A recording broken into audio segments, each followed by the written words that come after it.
Hi, good afternoon. Thanks for joining us today, and also thanks to the organizers. My name is Julie Napolin, and I'm a professor here at Eugene Lang in literary studies. I don't know much about Emma being a modernist, although as I learned from the last panel, maybe as a modernist I have something to learn from Emma. I'd like to introduce our next speaker. This is a panel entitled Feminist Style. And Gina Luria Walker, she's a professor here at the New School. She's an intellectual historian who investigates alternatives to traditional accounts of the past. She is the editor of the Chawton House Library edition of Female Biography by Mary Hayes, a 6-volume work which Jane Austen may have read and used in writing her novels. She is the director of Project Continua, an online archive of female biographies of women. And she's going to give us a paper entitled Emma's Memoirs, Austen, Hayes, Scandal, and Female Biography. Thank you. I plead ignorant of PowerPoints. So instead, I brought what I think we all love, which is books. These are 5 of the 6 volumes of Mary Hayes's first edition female biography, published in 1803, which I'm going to be talking about. And those are, so these are first editions, which actually a wonderful non-credit student bought me a whole set of. The 6th book is at home. And those are some of the volumes of the 6 volumes of the Chawton House Library edition of Female Biography, which I edited with a collaborative of 164 scholars over 5 years. That was published in 2013, 2014 by Pickering and Chatto. And at the break, if you'd like to hold them and look at them, please do, but carefully. Emma's Memoirs, Austen, Hayes, Scandal, and Female Biography. I appreciate Carolyn's invitation to consider the 2 Emmas and their authors as we celebrate 200 years of Emma, Austen's title character, whom she predicted, "No one will like but me." Austen's prophecy was inaccurate, as today's audience with you in it attests. But another earlier fictional Emma fits the bill nicely, and Mary Hayes, her creator, would have acknowledged Austen's equivocal assessment of her own heroine, whom Hayes described as, quote, "a human being loving virtue while enslaved by passion, liable to the mistakes and weaknesses of our fragile nature," end quote. And I begin today by asking 2 questions that have haunted me for years. Might there be a causal link between Mary Hayes's autobiographical character, Emma Courtney, and Austen's presumably fictional Emma Woodhouse? If so, could this reveal, and what could it reveal, about a shared, if differing, feminism between Hayes and Austen? Austen, Hayes, and the 2 Emmas have rarely been considered together for reasons of history, politics, prejudice, and religion. The writers emerged from apparently contending religious and political milieu in late Enlightenment British culture. Mary Hayes's dates, by the way, are 1759, the same year that her great friend Mary Wollstonecraft was born, and she died in 1843. So she, unlike Austen, was long-lived. In contrast to Austen, Mary Hayes was notorious in her time as an anti-Trinitarian, rational dissenting female intellectual, and you can see why she would be on the outskirts of everything, who became a Unitarian, a Protestant sect, without legal protection until 1818, in 1791. She was identified as a radical and controversial feminist before being ridiculed into near oblivion in the final years of the turbulent 1790s. She has continued to be best known as the author of the scandalous and wildly successful roman à clef, Memoirs of Emma Courtney, published in 1796. Hayes wrote Memoirs of Emma Courtney in the first flush of independence from her mother, the initiation of a professional connection with Mary Wollstonecraft, who, as the book review editor of the Radical publication, the Analytical Review, gave Hayes books to review, and the frequent epistolary exchanges which we have, as well as face-to-face meetings in her rooms or his with William Godwin, the most infamous and eminent radical political philosopher of the end of the 18th century. In the hothouse of British revolutionary sociability, Godwin and Hayes engaged in what Mary Jacobus has described as, quote, proto-psychoanalysis that anticipated Freud. Godwin also served simultaneously as the reader and first critic for Hayes's fiction. And I will emphasize this word, and please, when I use it about Hayes, see it in quotation marks or italics, whichever you choose. The climax of the Memoirs of Emma Courtney, based on Hayes's real-life pursuit of Cambridge Unitarian mathematician William Friend, who spelled his name F-R-E-N-D. Okay, remember that, please. The climax comes when Emma Courtney writes to the reluctant Augustus Harley, who is modeled on Friend, F-R-E-N-D, quote, my friend, F-R-I-E-N-D, a homonym for Friend's last name, I would give myself to you. The gift is not worthless. To Hayes's despair, Harley/Friend didn't agree about the value of freely offered sex with Emma/Hayes. So that is what is most remembered about Memoirs of Emma Courtney, and it is memorable. Hayes gained further infamy as the real-life model for evangelical novelist Elizabeth Hamilton's savage caricature of her as the character of Bridgettina Botherham. And what Hamilton meant was bother him. Bear that in mind. In Hamilton's satire, Memoirs of Modern Philosophers, published in 1800, in this competing memoir, Hamilton represented Hayes as a sex-starved, man-chasing, reformist ideologue intent on overturning conventional gender expectations and behavior. Bridgettina crystallized the British majority view that revolutionary principles threaten to corrupt even sexual proprieties, such as who takes the initiative in amatory adventures, because Hayes/Emma pursues both in action and in text, Friend Augustus Harley.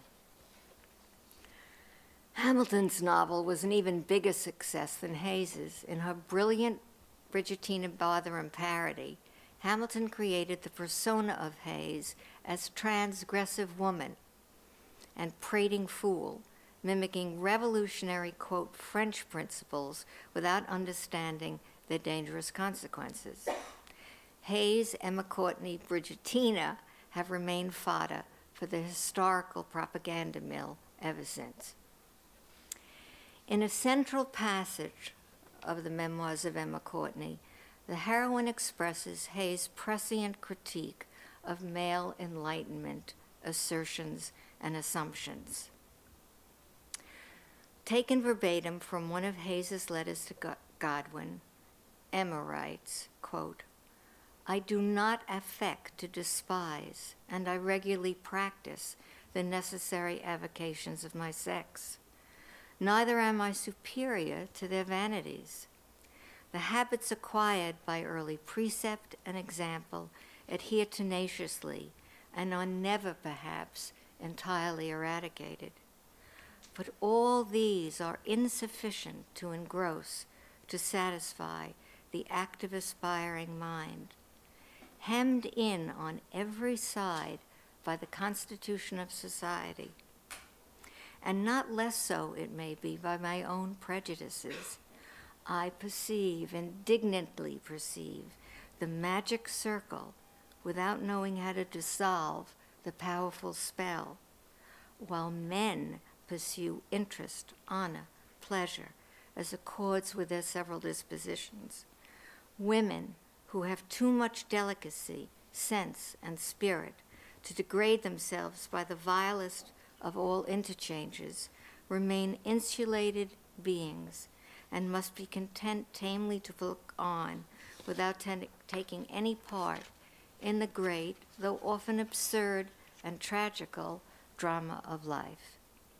Hayes promotes Emma's thoughts as a female expression of, quote, "the phenomenon of the human mind." Did Austen read Memoirs of Emma Courtney? There's no evidence to suggest that she did, except for the appearance of her own Emma in 1815. How might the one have influenced the creation of the other? In this context, an intriguing passage in Austen's Emma occurs in chapter 16.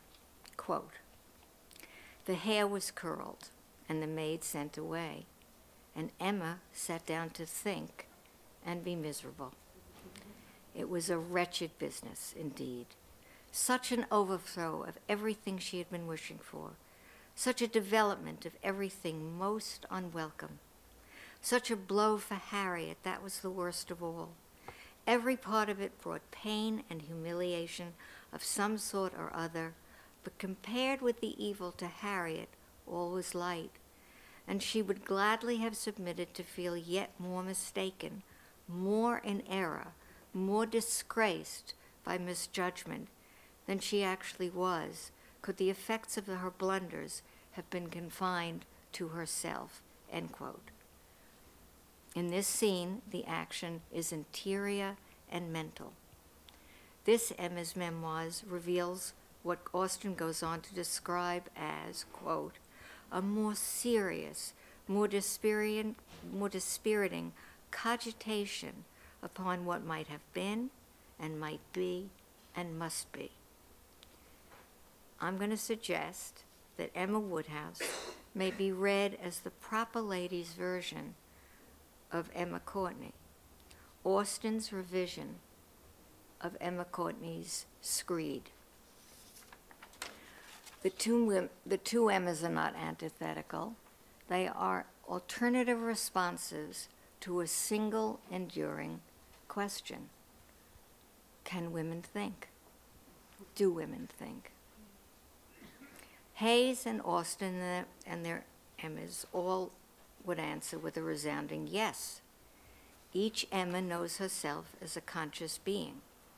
Both Emmas are depicted in acts of making uncommon private choices, struggling with engendered obstacles to their decisions, recognizing their cognitive missteps. The imaginary Emmas do as they will within their own shared but differing Christian schema, usually for both better and worse. Emma is forced to confront herself when her thinking, feeling, acting is wrong-headed, misunderstood within the constraints of her existence and beyond. Eventually, each Emma recognizes the necessity of modifying her judgments and amending her life.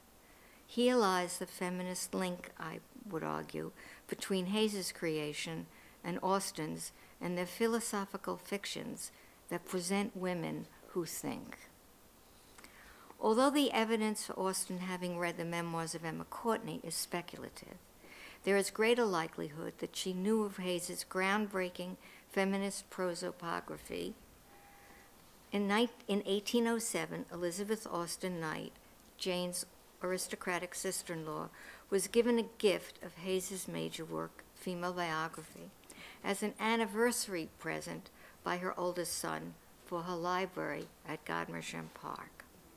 Jane Austen is known to have visited Godmersham, the estate of the Austen Knights, her brother and sister-in-law, in 1808 to 9, and again in 1810. Deirdre LaFay, distinguished scholar of the Austen family, speculates that Jane Austen likely consulted Female Biography during her visits as she worked and reworked the manuscripts of her novels. An entry in rare book dealer John Hart's Antiquarian Book Catalog, 73, September 2005, for the sale of Elizabeth Knight's set of Female Biography for a lot of money, reads, quote, "It is probable that the Hayes volumes would have been in the library at Godmersham when Jane visited the house. It was Jane's practice to bring her manuscripts with her and work on them in the library," end quote. No, not end quote. The case, therefore, that these volumes, on a subject of much interest to Jane Austen, were read and handled by her in the Godmersham Park Library is highly persuasive. The bookseller's entry promotes the set as contemporary speckled calf, double green Morocco, so they were very expensive, yes, with Elizabeth Austen Knight's autograph, a highly interesting Austen Family Association copy linking Jane Austen and the radical feminist Mary Hayes. Highly interesting indeed, at least to me. Here is the first thread of possible evidence linking Austen and Hayes, conjuring some imaginative possibilities, perhaps even shifts in our understanding of both women and their work, and a putative connection between their Emmas. If she needed historical examples of women to bolster her decision to create her own thinking heroine, Austen would have found numerous accounts in Female Biography, and the full title is, or Memoirs of Illustrious and Celebrated Women of All Ages and Countries, alphabetically arranged in 6 volumes, published in late 1802.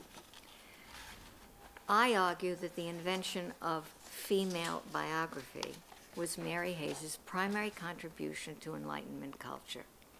After 3 years of intensive effort, Hayes published Female Biography as the first history of women by a named woman since Christine de Pizan's City of Ladies in 1405, the first in English, the first compendium of women by either male or female compilers since Thomas Haywood's General History of Women in 1624 and then again in 1657, to include rebellious and impious figures and a compelling response to the great forgetting of women in traditional histories.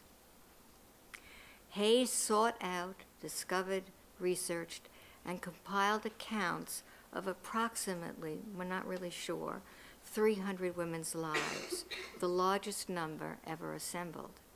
This was a prodigious feat and represents the most comprehensive recovery of the female past by the end of the Enlightenment.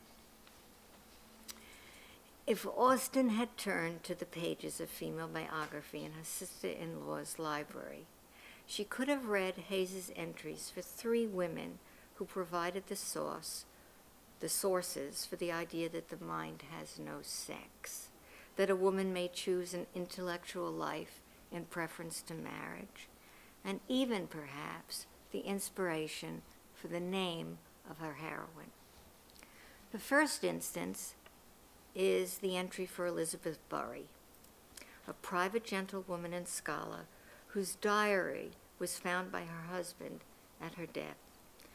Burry was known to study philosophy, philology, ancient and modern history, mathematics, geography, astronomy, heraldry, theology, medicine, French, and music, and to have left quite a number of translations from the Hebrew. Hayes writes Burry was, quote, accustomed to regret the disadvantages of her sex, who by the habits of their education and the customs of society were illiberally excluded from the means of acquiring knowledge. She contended that the mind was of no sex. Would this have been Austen's first encounter with the phrase, if not the historical source, of that crucial Enlightenment concept first articulated by Cartesian Poulain de la Barre?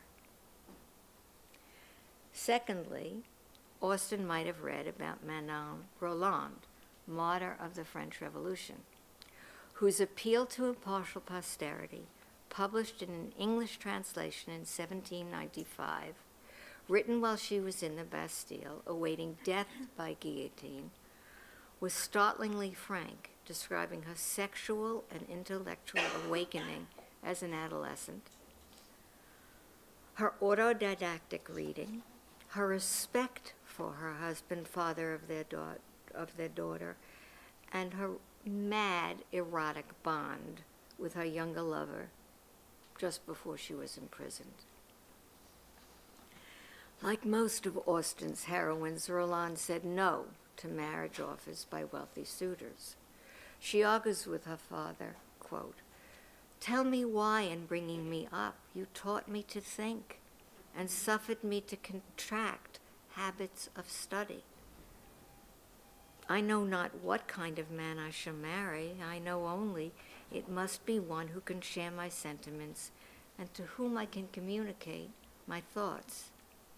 Though Emma and Austen herself appreciate the necessary benefits of marriage to a man of property, their life choices reflected Roland's sentiment. Quote, I am no judge of the happiness of other people, but my own affections are not fixed upon riches. I conceive that the strictest union of heart is necessary for conjugal felicity, nor can I connect myself to a man that does not resemble me. And finally, Austen might well have read the entry for the 11th century Norman Queen Emma, who was twice the queen of the English kingdom and is credited with introducing her name into England. As a, quote, woman of political intrigue, end quote, Austen reports, Queen Emma was accused of having, quote, held a scandalous and criminal correspondence with Allwine, Bishop of Winchester, the poor bishop. The king at court demanded that she demonstrate her innocence by walking, quote, with naked feet over 9 plowshares made red hot. If she escaped unhurt, her innocence was presumed. If otherwise, she was compelled to submit to the penalty of her guilt or death. The next day, before a large audience, she walked unhurt. The king, her accuser and son, reacted to this by baring his shoulders to the same bishop for scourging. In the first of these female biographies, the hidden intellectual pursuits of a genteel woman are revealed, including her advocacy of improving female education. In the last 2 of the female biographies, expressions of women's self-conscious agency are accompanied inevitably by scandal and punishment, and ultimately, at least the threat of death. The presence of violence to women is, as we know, enduring.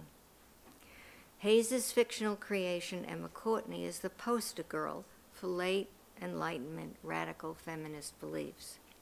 She is also the vehicle, according to Brian Michael Norton in a fairly recent article, Emma Courtney, Feminist Ethics and the Problem of Autonomy, for Hayes's criticisms of mainstream philosophy's biases toward reason, abstraction, and self-sufficiency, that also turns its critical gaze on itself, showing how vulnerable emotion, particularity, and interdependence are to corruption in a patriarchal society.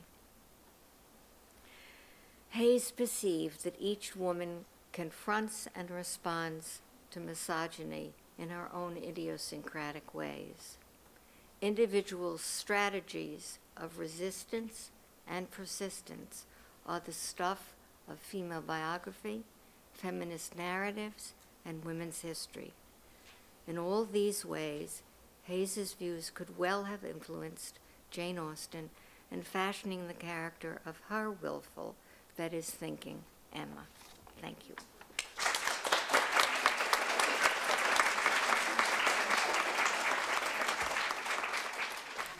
I just wanted to offer a couple of comments on what I heard from these very fabulous papers before we open up for questions and further comments. It occurred to me in listening to Professor Walker's talk that the Hayes, the 6-volume work, is roughly contemporaneous with the phenomenology of mind. And it occurred to me that there's something like a counter history of ideas and cogitation that must be reconstructed through traces and ephemeral forms of evidence of histories of reading as we think about something like this phenomena of the human mind. It also made me think, in connecting it to Professor Rooney's talk, about a kind of free indirect intellectual history, if you will, and the kinds of impersonal intimacies that open up in doing intellectual history. And if we think about the power of the quip in this way as also a form of impersonal intimacy in which the speaker both reveals and conceals a phenomena of mind, in that it both opens up and forecloses access, and the quip as a kind of feminist utterance in that way that both states a position for the speaker but also removes it at the same time. Those were just some of the things that came to mind in linking these two very interesting talks. If you have any questions, please just come up to the microphone. Okay, just a quick one. I think I'm not alone in being surprised to hear Emma described as the most melancholy of the novels. I think if you took a poll, it would probably be Persuasion. So what do you mean by that? I was, as the frame suggested, quoting David Miller when I said that, so I won't give a full-throated defense of it, but he directly takes on the view that you reference, which is that Persuasion is the most melancholy novel.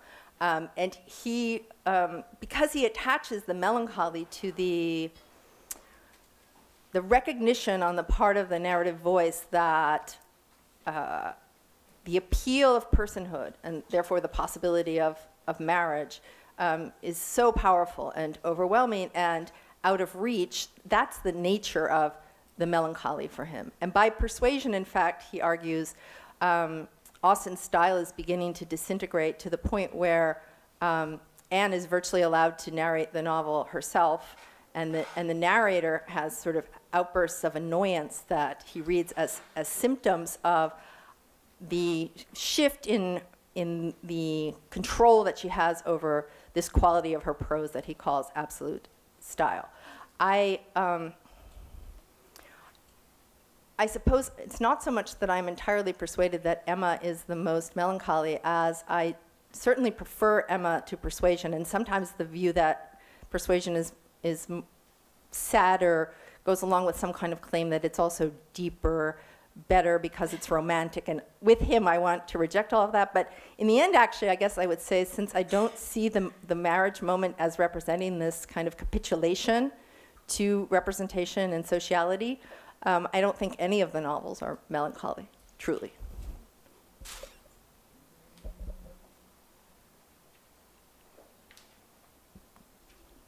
This is sort of a comment as well as a question, and is made me think of it when you were talking about, when you showed your visual aid of the quips.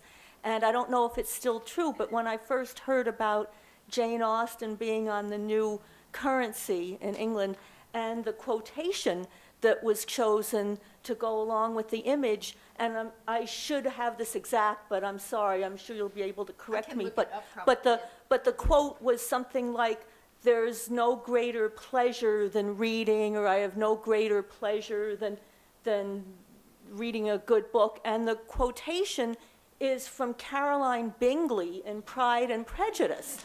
And I mean, it's just sort of, I was floored when I read this, and I thought, did they do this deliberately? Were they being ironic?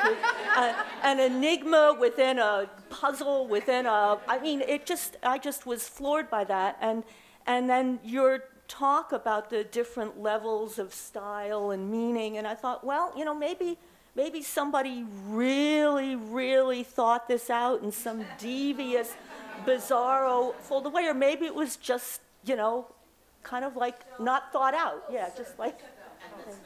Yeah. Yeah, there's a longer story there. Okay. Yeah. Right. Stand up so everyone can hear complained you. about that. Okay. That they tried a second one. Okay. Oh, okay. All right. And it was pointed out to them, the second quote is from one of the TV shows, not the So finally, they turned it over to the people at the House Museum and said, "You choose." Okay, so.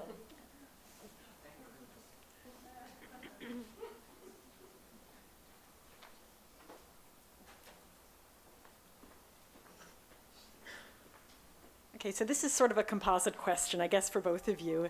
I was just thinking about the impersonality, D.A. Miller's sense of the impersonality and supremeness of Austen's style against the supreme personality of Mary Hayes' style, in which what's nominally a fiction is in fact autobiographical, and she uses her own letters, right? That she actually reprints her own letters as the characters' letters.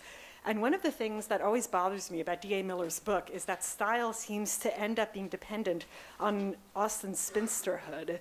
And I'm wondering, first of all, if you have something to say about the role of spinsterhood in style or in D.A. Miller's account, but secondly, more generally, and maybe for both of you, whether personality, at least for female authors, is dependent on some kind of sexual or romantic involvement, whether we read Mary Hayes as being so personal because her story is the story of an erotic entanglement.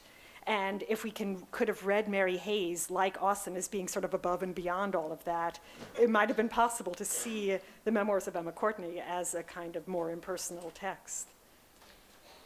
I think that's a very astute question and insight, because what Hayes is, I think, trying to navigate her way through is both the war of ideas that she's steeped in.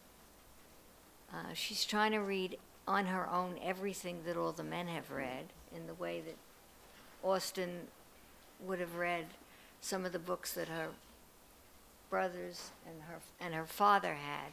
So that there's an evocation of a larger narrative of intellectual history and education and training in which women have no part and in which there is no woman's voice. So part of Hayes's rage is that she's, of course, read Wollstonecraft's Vindication of the Rights of Woman. She meets Wollstonecraft. They are professional associates. And then later, after Wollstonecraft comes back from revolutionary Paris and tries to commit suicide over her unfaithful lover, Gilbert Imlay, the father of her young daughter, Fanny, the two women become very close, and Hayes is the only radical woman who defends Wollstonecraft and sticks with her. what I particularly like about your question is that it doesn't just take Hayes's apparently autobiographical narrative, which is a fiction and not a fiction, because it's based on what I call living documents. I mean, as part of my doctoral research, I found the letters in London in private hands. So I held them. And there are pieces verbatim. But Hayes is attempting to both narrate the experience of being a woman who is outcast in every way, and also to make larger claims about that in the history, a la Rousseau and others, of memory, narrative, and knowledge. She says, this is what I know. It will make you very uncomfortable, and it does. It's a very hard book to read, unless you read it sort of as a joke, which some people read it as at the time, and as delicious scandal. But the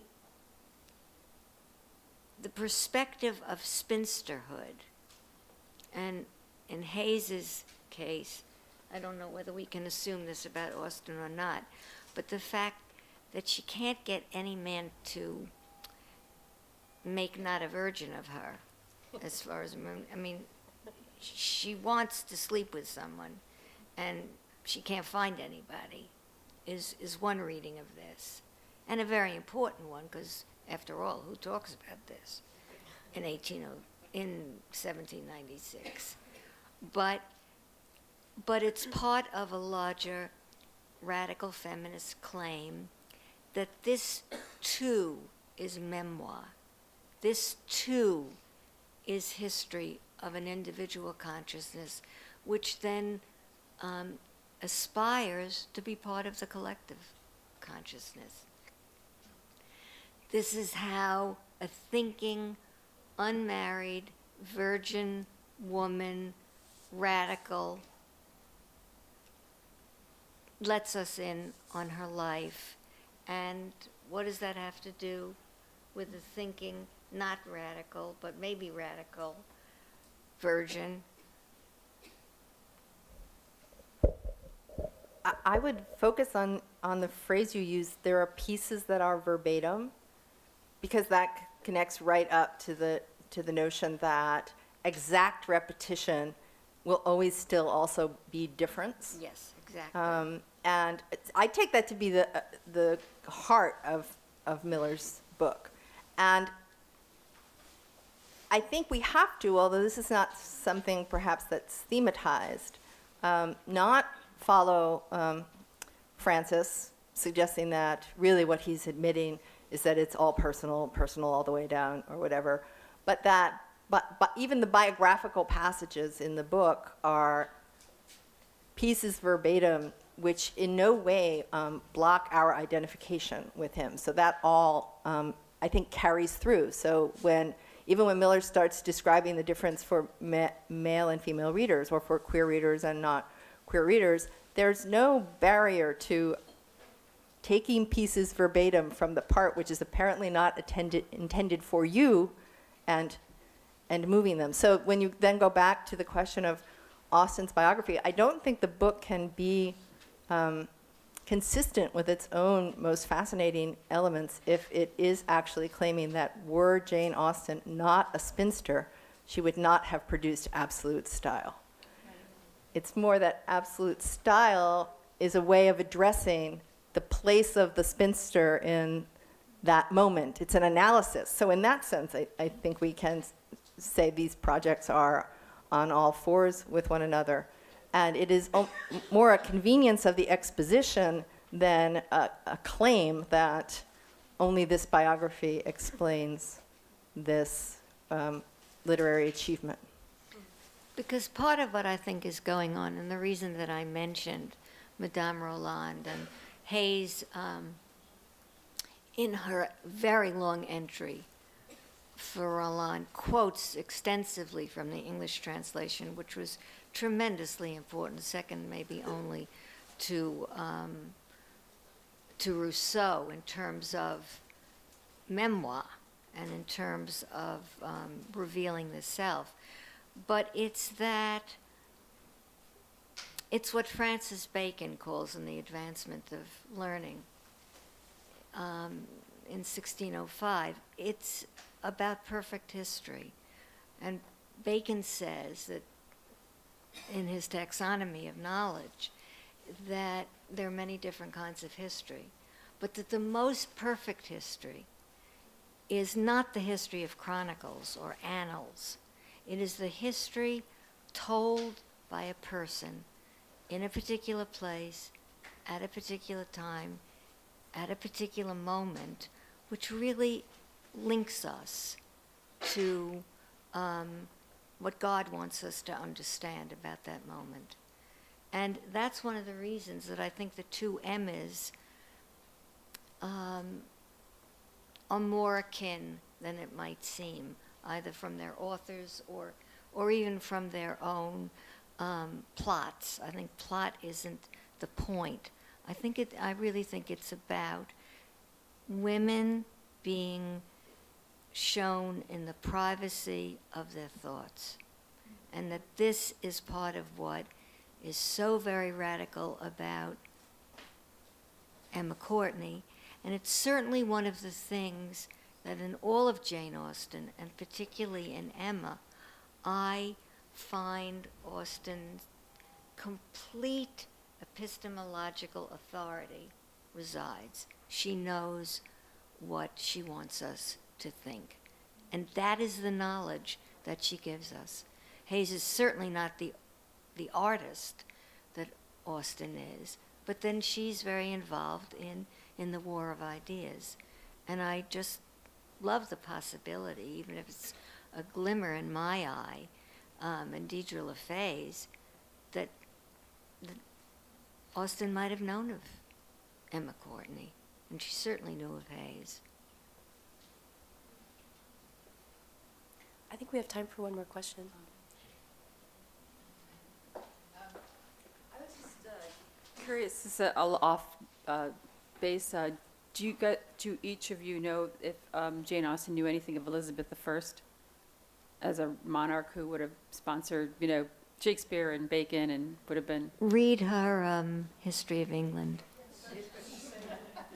And there's my colleague in Australia, Mary Sponberg, is doing a new book and some wonderful work on the matrilineal history through the LaFays, who were the people who were caught up in France. And one of the relatives was guillotined, in the ways in which, in the Juvenilia, Austen thinks back through her mother's family, if not her mother, to the likes of Elizabeth I, whom she doesn't seem to like, and very much through Mary Tudor, whom she likes very much. So in those ways, I didn't have time to go into it. But here are two women thinking through history in a very, very different way. And the other thing I wanted to say is that my first impulse when Carolyn asked me, and I had a delicious time for about a month before I figured out I wanted to do this, was that I began to think of who could have been the Emmas that gave Emma her name. Well, there was Queen Emma, there was Emma the Nut Brown Maid, in a very, very popular folk song that then becomes Emma or the Nut Brown Maid by Pryor, and it's so popular that it becomes a musical in London, I think in the 1730s. Then there is Emma Lady Hamilton, who's carrying on shortly before. Then there's Emma Courtney, and then, of course, that led me to the greatest Emma of all, Madame Bovary and Emma Goldman and maybe other Emmas. And then I went and found Queen Emma, whom even Pierre Bayle talks about in his Historical and Critical Dictionary, which is where Hayes found her. Well, I'd like to thank our speakers very much, and now there's tea somewhere.